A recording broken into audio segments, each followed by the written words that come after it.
So last night I did some dermaplaning, so it's a little bit, you can see like it usually changes. I don't know the color of my skin a little bit, because I don't know why. Maybe you know why, but yeah, I really wanted to get across in my last video that when you're targeted and gang stalked, you are not a part of a collective. That is all a false religious experience because they want to subsume your identity and your story of gang stalking into their hive. The collective, as the operatives call it, is reference to a collective intelligence or a swarm intelligence. It's a neuro-linked hive. So basically, they need you for your neural data, your memories, your thoughts, your cognitive flow, your ruminations, your history of trauma, if you have any, just stories that they can spin as motivation or resilience. And these people like to tell this stuff as if it's their stories. Like there's one of those girls that's always talking about the karmic women. Oh, your karmic mom, this, that, and the third. This is about people that they're stalking, and then they just project their own experiences or their own feelings of women or their mothers or whatever else on the people that they're targeting. You know how many times these gang stalkers have attempted to talk about my parents or something like that? And it's like, get out of here. You're such a loser. Stop projecting your issues, your family problems, or your social issues with somebody else, or just in life, or your resentments in life on people that you target. I think it's so crazy to be a grown woman who does this type of shit.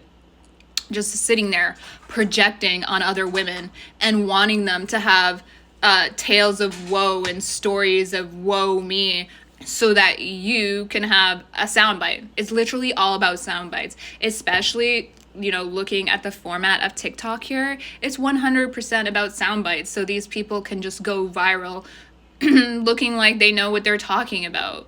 Okay? And I think it's crazy that you would sit there and try to talk about like somebody else's mother and try to talk about it as if you're a therapist, but you just sit there and shuffle cards.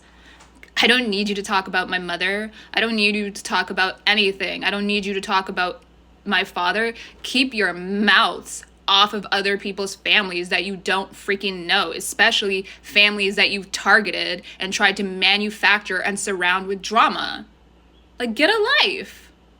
It's really that simple, honey bunny. If you don't have content or the creativity to produce content for yourself, you don't belong online. Get out of the way. Move out of the way. Stop trying to suppress other people and then steal their identities, steal their stories, steal their lives, just so you can plop your bum online and get some likes. Okay? So your targets are not a part of your collective. They are individuals who can speak for themselves. As you can see, I can communicate. Actually, I went to school for advertising and communications. It's how I busted you guys. Alrighty? It's how I busted your ecosystem. And I can speak for myself.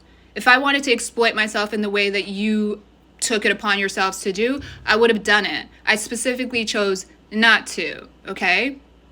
And as far as stories, I have my own story.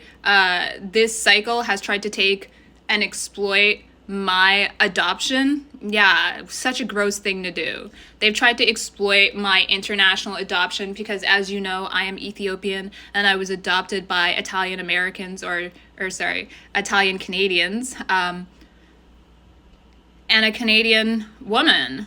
And these people have just been trying to ransack my identity for sound bites. Okay, hun? So you didn't alchemize anything. The target did. I did. Put credit where it's due, and it's not with you. I will always be here to remind you of that. Bye.